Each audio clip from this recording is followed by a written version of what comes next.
First up is Nikolai, and he's talking about OpenZFS. Thank you. Hey. All right, just before I get started, can I have a show of hands of who's actually used ZFS? All right, good. That makes a lot of what I wanted to talk about easier, and I can skip some of the beginner stuff. So, OpenZFS and Linux. So who am I? Well, that's me. I'm Nikolai Lusan. That's my email address. You may see me around IRC as maluser or a variant thereof, generally on Freenode and OFTC. Sorry, things have gone a little bit awry because the remote I wanted to use is not there. So OpenZFS, now with native encryption. Since version 0.8, OpenZFS now has support for native encryption as well as upgraded support for trim for SSD devices and all NAND storage. So it's a good time to get in because now OpenZFS can replace most of the tools that you would have used before to create a comparable storage stack. I have to mention the licensing. Obviously, ZFS was originally developed by Sun and eventually released under their community developer license. And the CDDL and the GPL are considered incompatible. Lawyers have been consulted. And most distributions will not ship with ZFS support in there. There may be customizers out there for your distribution, or you may have to roll your own. I personally keep a live boot CD around with all the tools that I like to use and use that for all my rescues and installs. So, file systems are fun, aren't they? No, they're not really. Why not? Well, you get a lot of data loss. File system problems have been known to cause a lot of data loss. Notably, probably about 12 years ago, there was a problem in XFS where there was a B-tree error and it caused a lot of people to lose a lot of data. Bit rot, which is an actually studied phenomenon, and it's caused by hard drives. You can go and research that yourself. It's very interesting reading. And performance. Storage is often the biggest bottleneck in delivering services. Not network, not CPU, not RAM, often storage. You just cannot get stuff through the pipe fast enough. So why use ZFS? Well, it's cool. Can't deny that. I was a little bit dubious, but I came around. It's stable and established. It's been developed well by Sun and the people going past through Illumos and into the OpenZFS project and ZFS on Linux. It's robust, it performs really well, it provides really good redundancy, and the scrub tools and everything keep your data very safe. I saw a quote around somewhere that said if you're not using ZFS, you're losing data. It's got really good performance out of the box. Just installing it, building a pool, and running it, you'll get really good performance. Even better if you tune it. If you tune it for your particular system, your particular application, it'll go. It scales well. Obviously, ZFS, zettabyte file system. It's designed to store massive amounts of data and do it effectively. It allows you better use of disk space. A lot of the features that have come from the days of Sun and have been improved on allow you to store more on your disk space than you previously would have. At minimal cost, I might add. And it has more features than any other file system. The most comparable file system we had under Linux was BTRFS, which Red Hat has deprecated, and development work on that seems to be slowing, and even it did not have a comparable set of features to ZFS. And the ZFS on Linux project is now the main contributor to the OpenZFS project. So it was also designed with systems administrators in mind. Sysadmin miniconf, we're admin spotting. So it's very easy for systems administrators to manage storage through ZFS. The tools themselves are very easy to use and provide you with a whole lot of stuff. It changes your approach to data storage, whereas previously, and I've got some oversimplified slides that I'll show you in a minute. Whereas previously, it was very hard to grow storage or shrink storage or move stuff around. It's a completely different approach to anything we've had in Linux. When I first started using it, it was the most revolutionary thing I'd seen since LVM came on the scene. It works well in bare metal and in virtual environments. I run it on bare metal and on VMs. And the good thing about running it on hosted VMs is you don't have to worry about the back end. That's someone else's problem. And there's the built-in ability to share over anything. NFS, Samba, iSCSI. If you can run a daemon for it on Linux, you can configure it to be shared out from the ZFS toolset. So the traditional file system layout, and again, this is overly simplified. And I don't have my laser pointer on me, so bear with me for a second. But basically, on this diagram, everything in red, and there's my mouse going, everything in red is a block layer device. From the raw disks, up through your RAID, through your encryption cycle, to your logical volumes, and then you set your file systems on top of that. And even your LVMs are block devices. So there's a lot of work being done. Oh, thank you. If I can, sorry. I'm not entirely, okay. Okay, anyway, sorry, I'll put that down. So there's a lot of work being done there, and there's a lot of different tools involved in managing that. So you've got from MDAtom to manage your RAID, through Lux to do your encryption, through LVM, and all of those lovely, wonderful tools that we've all used. So how is ZFS different? It's copy on write, so no data is destroyed, instead it's copied. A new copy is created when you write, so the old stuff's still there. It actually makes it faster. You're not looking for the same inode on a disk or RAID array or whatever your storage happens to be. It abstracts the storage from the disks. I love that. Has internal measures, and I'll go into this a little bit later because this is key to some of the tuning. Has internal measures that replace a lot of the way that Linux has traditionally used file systems, including caching. So it uses pools of virtual devices rather than individual devices tied together through a bunch of different tools like I showed before.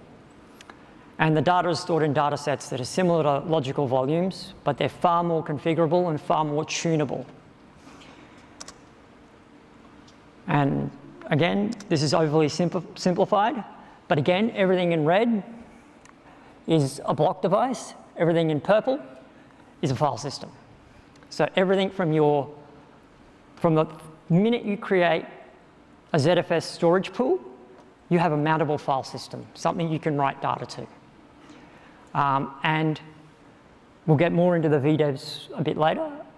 Again, configuring your VDEVS properly can increase your performance dramatically. And I have some horror stories that I've heard from people in the community actually using things. So VDEVS, virtual devices.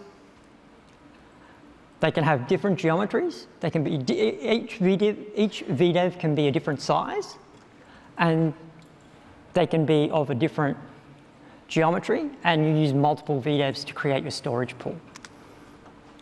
So the VDEVS is pulled together to create your storage space, and the writes are striped across your VDEVS, which increases the throughput of your storage system. And losing a VDEV does mean losing data, so when you're building a system, you want to build in redundancy. Otherwise, you're losing data. Pools are made up of one or more VDEVs, and the writes are spread over them. So they're a mountable file system in their own right, as I just said. And there are many pool-level attributes that are inherited by datasets. So when you create a pool, you can set and forget a bunch of features that will automatically be inherited down, things like record size, the ACL method, all of these sorts of things. And the pools can be moved from one machine to another. You can literally take all of the disks from a pool, stick them in another machine, and import that onto a running machine. So if you have a disaster recovery situation, hardware, CPUs are burnt down or whatever, but you can still extract the disks, you can still get your data back. And when creating pools, you need to remember that some of the settings that you set are immutable. They cannot be changed once they are set. In order to change them, you have to create another pool. And in some cases with datasets, it's the same. Datasets, this is where you actually put your data and you do most of your work. So they're created from the ZFS pools, and they have a tunable set of attributes. There are a lot of tunables in ZFS. There's something like, and I've got a slide for it later, there's like 230 kernel module settings, and depending on the feature set you're using, 70 to over 100 tunables for each data set. Some of the attributes cannot be changed right, so they're mountable in arbitrary locations. Every time you create a data set, you can create a mount point. And it doesn't matter where in the pool or what pool it's in, you can have /var on one pool and /var/spool on another data pool. So you can mount any data set anywhere you want. I recommend when you're creating your data sets that you actually build them in a hierarchical level, even if some of those data sets are empty sets that are set to cannot mount. ZVols. ZFS volumes, so they're block devices. This is a way that you can actually create a block device as part of the ZFS system that you can share out. Sorry, I keep going back to this because my Bluetooth is not getting enough connection. So they have multiple users, including swap. If you're running ZFS en route, you're probably using a Z volume as your swap device, if you have swap on at all. And part of those multiple users are sharing out via iSCSI for building SANs and for hosting virtual machines. You can do all sorts of other things with them. They're similar to loopback file systems, or you can put loopback file systems on them. They can have an arbitrary block size, but they're not as performant as raw data sets. And later on, I'll talk about tuning ZFS for running virtual machines, and there's a little bit of controversy amongst the community as to how you should do it. But the internals of ZFS mean that creating a Z volume puts extra steps in the kernel chain to actually write data out. And they can be exposed to the operating system in different ways. You can expose them, either expose just the partitions on the volume, or you can expose them as if they were a raw disk. So ARC, L2 ARC, and slog or ZIL. So ARC is the adaptive replacement cache, and this is very similar to what you would see with file system caching when you were using E2FS or XFS, whatever your file system of choice previously was. It takes up a lot of RAM. By default, the ARC will chew half of your RAM unless you configure the kernel module properly. And it's not recommended to run ZFS on a machine with less than, some people say 2, some people say 4 gigabytes of memory because of this. So L2 ARC is the layer 2. It's pages that have been evicted from the main ARC in RAM and written to a disk. Normally that disk would be faster than your main storage. So if you're using rotational drives, which we all know are slow, as your main form of storage, because let's face it, they're cheap, you could have your layer 2 ARC on an SSD or a NAND device like an Optane, an M2 drive.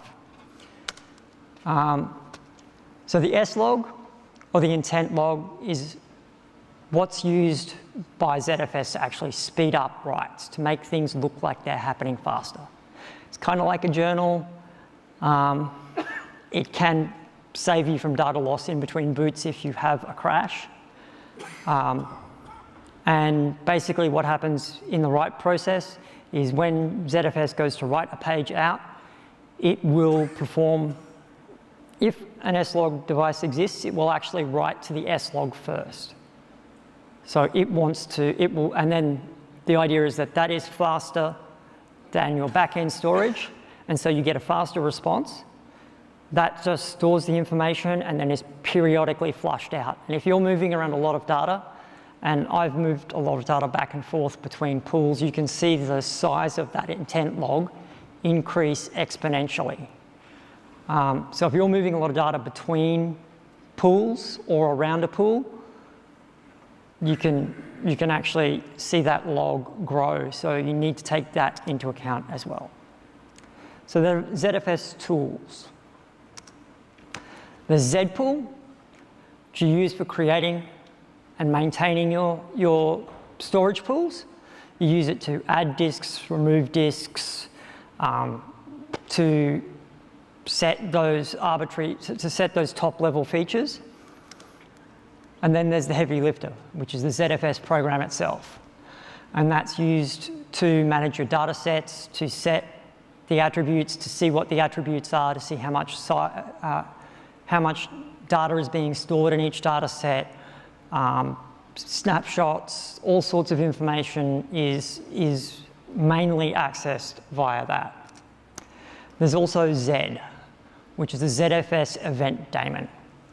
It's a very useful tool, especially if you're doing a lot of snapshotting, because at the end of an event, you can actually run a script. You can set the daemon up to actually run something. So if you do a snapshot, you can then trigger moving that snapshot around or maybe deleting an old snapshot. There's a lot of things you can do with that.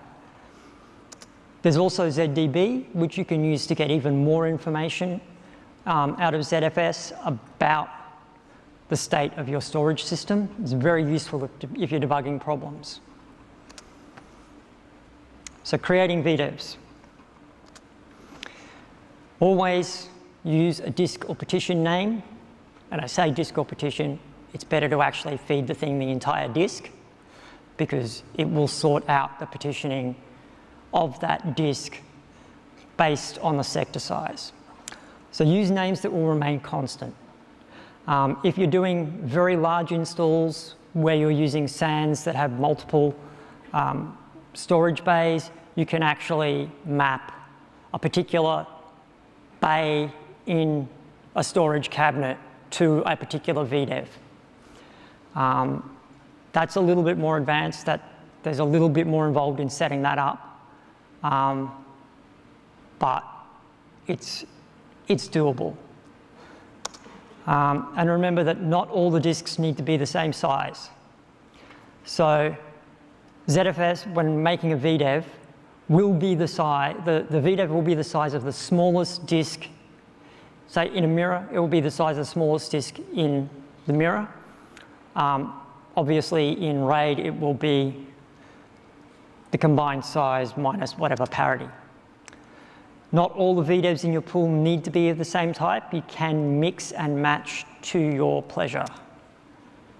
So the three types: single disk or partition, a mirror with no limit of devices, so you can have multiple levels of parity in a mirror. You can have triple, quadruple, you can parity it however you want. And there's RAID Z, which is, RAID Z itself is the equivalent of RAID 5. There's RAID Z2, which has double parity, and RAID Z3, which has triple parity. And this is just an example of the Linux disk names. I've obviously blurred out the serial numbers of my devices. But you can see that you can, using the disk by ID path, you can identify each individual disk and feed that name to ZFS. The only other thing there that is immutable is the WWNs, which I don't think are actually, they are limited, they're on the end of the disk by IDs as well. So you can either use the ATA path names or whatever SCSI path it happens to be, or the WWNs. Often they're the only things that don't change. So when you move those disks or things line up differently, you can do that. Snapshots. They provide a glimpse of the data set taken at a time. They can be used as a form of backup, which is snapshotting your data. I cannot stress how important that actually is. Snapshots are mountable and readable so that you can recover files, you can do what you want with them. They take up space, but they only take up a delta from the most recent snapshot. And over time, as you delete snapshots, that all gets aggregated into the newest snapshot. They're not automatically deleted, so they need to be managed, and there are existing tools. ZSnapD is the one I would recommend. There is also ZFS Auto Snapshot, and there is a variant of that. That's a bash script, and it doesn't send and receive things as well. And snapshotting can be enabled or disabled per data set. Using snapshots for offsite backup. So ZFS allows you to do a send and receive of any data set or pool, possibly recursively, between two pools. You can send at one end, receive at the other. You can do it on the same machine, or you can do it over a network. The pools don't even need to be on the same machine, like I said. And they don't even need to be to a dedicated pool. I have my VMs backing up to a separate pool with backup sections. So it's /server/backup/server name, dump the entire pool into that. And the most common transport is via SSH. Setting up SSH securely between your own network and machines is your problem. I've got it handled on my end. mbuffer is another common tool, but the problem I found with that, it leaves the ZFS receive hanging. But technically, you could do the same thing with netcat or any tool that lets you transport data over a network. So tunables, like I said, just a default grep of the module information. So there's over 230 tunables for the kernel module alone, and over 75 for each data set. Compression and deduplication. This helps you get some more performance and some more space. Deduplication doesn't necessarily work how you think it does, however. So there's native file system level compression. Those are the 4 options you have. LZ4, I'll start with LZJB. That was actually the first compression method designed for ZFS. It was designed specifically for file systems to be fast to compress, fast to decompress. LZ4 is its replacement, and it is the default when you turn on encryption. You can also use gzip at all levels between 1 and 9. And I compress my logs at gzip-9 and don't worry about running compress in the log rotate. ZLE is a very fast compression method that only compresses zeros. Deduplication is RAM intensive, and deduplication, block deduplication in ZFS only works when you're copying data around a ZFS pool itself. I only enable it where I'm doing development and building, because those things, you're often copying files around, moving a lot of things within a particular tree structure. And that's where it sees the most use. It's no use if you're storing video files and you think you're going to get a little bit of extra space by turning on dedupe. You're just wasting your RAM, because it will not detect duplicate blocks within those files. But both can help you squeeze more storage out of a smaller amount of disk. Particularly compression on email, logs, source code. There are a lot of things that it's useful for. So optimization for everything. You want to tune the arc to fit the needs. So if you're just running a storage server, you might want to increase the amount of RAM that's used. If you're using ZFS on a database server or a web server, you're going to want to leave some space for the application to run and for the application to have its own caching. You can tune the metaslab performance so that the amount of data you've got written over things, it spreads the data more evenly. The more VDEVS you have, the more speed you're going to get, the more, it's like RAID in that way. And you can tune the ARC and the L2 ARC performance. And the trim limits for SSD storage. And easy tuning for most people is to create your pools using A-shift12. That puts it on a 4K block. Most modern disks are a 4K block. A lot of SSDs now are coming out with 8K blocks. Older drives will be using 512-byte blocks. And there is a list of devices in the source code that actually lie about being 512-byte block sizes when they're actually 4K block sizes. So enable the LZ4 compression. It's worth it. It'll save you a bit of, it will use minimal CPU and save you some space. Default record size of 128K is a good idea. And disable things that you don't need. A-time is a big killer for disks. Setting the log bias to latency, the other option is to throughput, but setting it to latency actually makes your writes faster. Setting it to throughput means it will actually verify that the disk has been, that the data has been written out to disk before it continues. Setting the sync to standard or disable will use the standard POSIX way of doing things. And so for MySQL or MariaDB, and this is for InnoDB only, you set the record size to 16K because that's how MySQL reads. The primary cache to metadata only, and the log bias to throughput because it has its own caching. And it's a similar setup for Postgres. Sorry, I'm running out of time here. You're running VMs, and I'll just bring all of this up at the moment. The use of ZVols is not recommended, and you should make sure that all of your record sizes and everything are going to line up with the file systems that you're keeping on those VMs. I recommend using the QCOW2 files on a dedicated data set. You actually get better throughput on that than you do using, well, in my experience. It's a controversy, it's an argument.